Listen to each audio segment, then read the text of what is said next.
What informs your response to conflict and or tension?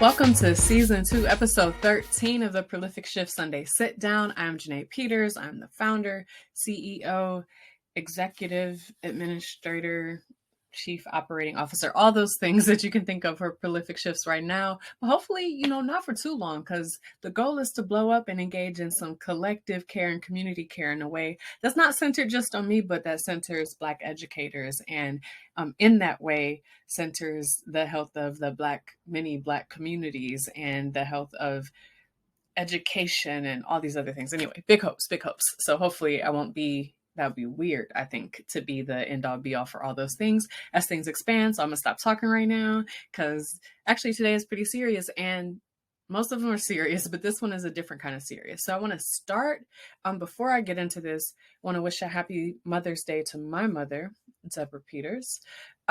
Just thinking a lot about her, the things that I learned from and with her, both in how we relate to and respond to each other and how that has developed, how it's evolved, regressed, evolved again, and changed over time. I think some of what I'll be responding to with this week's question is very much connected to, the things that I learned as a child about how to respond to things or what my role and space were in different things. So shout out to all those who are mothers, who mother, who nurture, and who anyway, happy day and hope it is what you all need it to be. Moving into today's question, this is coming off of that accountability question. So what informs your understanding of accountability was the last Sunday sit down question. And I want to offer something before I get going because, there's a method to how these questions are asked, right? So I'm not really in conversation with anyone right now. And I think when I'm offering it, I also sort of imagine a lot of times that we are thinking about this for ourselves. One hope is that we take it to a next level and that we're engaging with folks who know us, who we trust and who love us and care about us and can hold that space for us. But, I could ask even about accountability.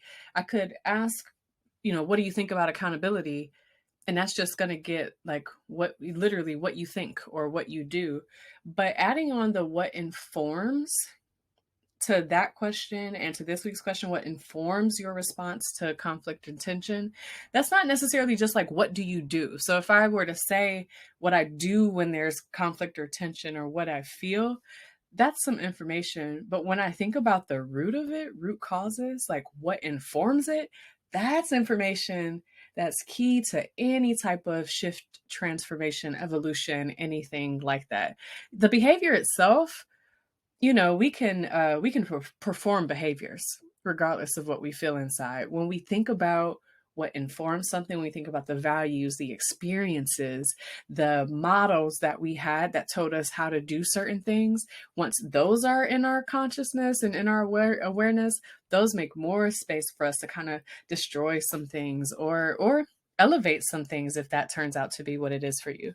So this question is one that I think I don't know how everyone else's May has been so far. I know we're 7 days in, but I feel like the tension is in the air. So usually spring is that growth. Everyone's kind of excited, but I feel like we've got a lot of pent up energies, right? So I don't know if it's due to the pandemic. I don't know if it's due to my profession being in education, but man, we had a lot of stuff bubbling up and building up in this week in particular. And it's made me really think about how I experience conflict and tension, both caused by me or involving me, but also in witnessing other folks' conflict and tension. So this question is sort of rooted in that, but seems like a pretty natural follow-up to any reflections that you might have on accountability. When we think about what we might be accountable for, usually that's highlighted to us because of some conflict or tension. So just wanting to surface that this week as we get into this question. All right, so let's get into it. So this question, what informs your response to conflict or tension? And this is interesting to me because, again, usually this offering is one that you can definitely contemplate yourself, or things that I definitely contemplate on my own. But I feel like I'm in a season of many changes and transitions, and not necessarily, I would say, intentional on the whole, but not intentional in a lot of ways. Like, I feel like I'm at a point in my life where things are being reflected to me. So whether it's past behaviors or current behaviors, or the impact of some of my actions or ways of being on others, are really being um, brought to me, and I'm having to reckon with them. And it made me think about the extreme discomfort that I have with conflict. And that doesn't mean that I am avoidant. I think I'm actually largely pretty confrontational. But the one that I struggle with is when it's brought to me and it feels like something I don't recognize in myself. So if it's something like, if I know I'm kind of mean, like I know there's a spectrum from nice to mean. I know where I live, and I can be honest with that. If nice is on this side and mean is on this side, it's not difficult to me to imagine someone seeing me like over here. One of my favorite folks, Mr. Raheem Jackson, always tells me I'm the nicest mean person he's ever met. Or yeah, I think that's how he clarified it. So like if someone tells me that, I'm like, yeah, I can be mean sometimes. So if somebody said that I'm there, like I recognize that.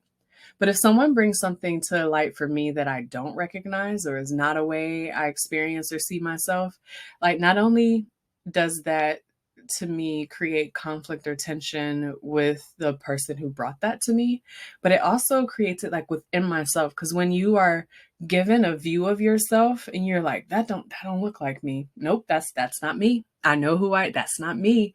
And that mirror is right there.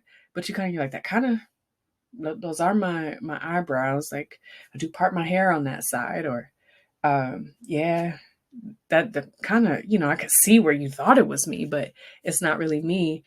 Man, that is the conflict or tension that that I struggle most with. Like if I can't actually recognize it. And I have a relationship right now that is really good at seeing that part of me in a way that I think is ultimately very helpful, but is also very, very hard. Like I'm good at accountability again when I can anticipate it. Like if someone said to me, and I, took too long to grade a paper, and they're like, that really impacted me. I'm like, yeah, dang, I really messed up there.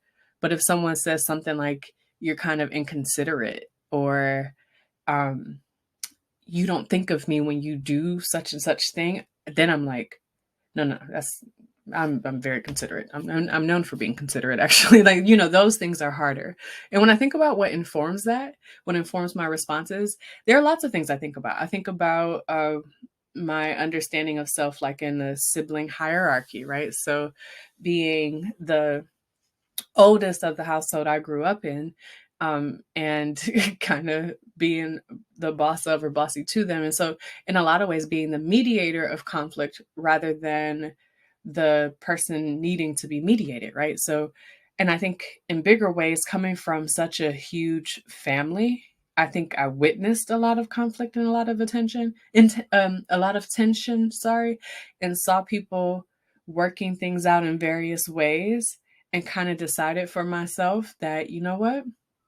Sometimes the best thing you can do is just sit there and think about it and process for a while. So I'm a person who, in some ways, doesn't approach conflict or tension with a sense of urgency or emergency. I'm not, say, for my romantic relationship, I don't always have a desire to like fix it now with like really anyone except my romantic partner. And that's an urge that actually I probably shouldn't have. Like it's interesting to me, like where I have that urge or urgency and where I don't, or what it is that um, creates that urgency in that particular relationship.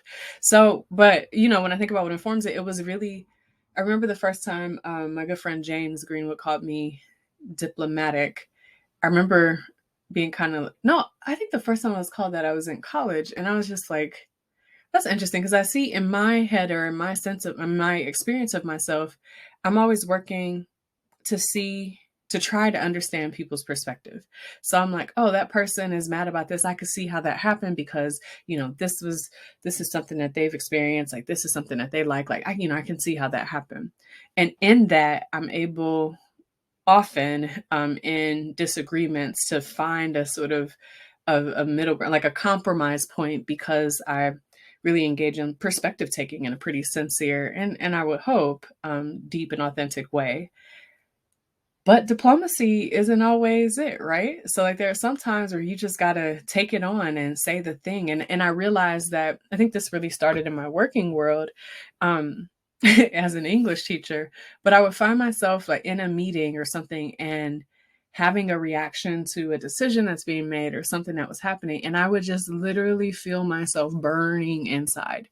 And it was almost like I guess, those who are chakra folks, it was both heart chakra and throat chakra. Like I would really be burning to the point where I'm like, I have to say something. Like I don't want to say something, but I have to say something because I'm feeling this conflict, this tension, like in my profession, in my vocation, in my calling, in this work that I say is about community and care.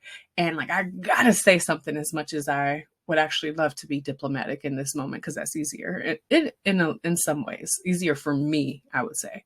So, but when I think about those moments where it's like that fire's burning and I gotta say the thing, I know that part of what informs that is my mother, right? So my mother is someone who doesn't, you can even see when she's trying not to say something, her eyes kind of roll and she's just like, I must say the thing. And I know that that's something I picked up in that way, like someone who really is a clear the air type of person. And so there's a piece of that. And I would say my dad is more of a, oh, that's what you think? All right, I'm gonna let you think that.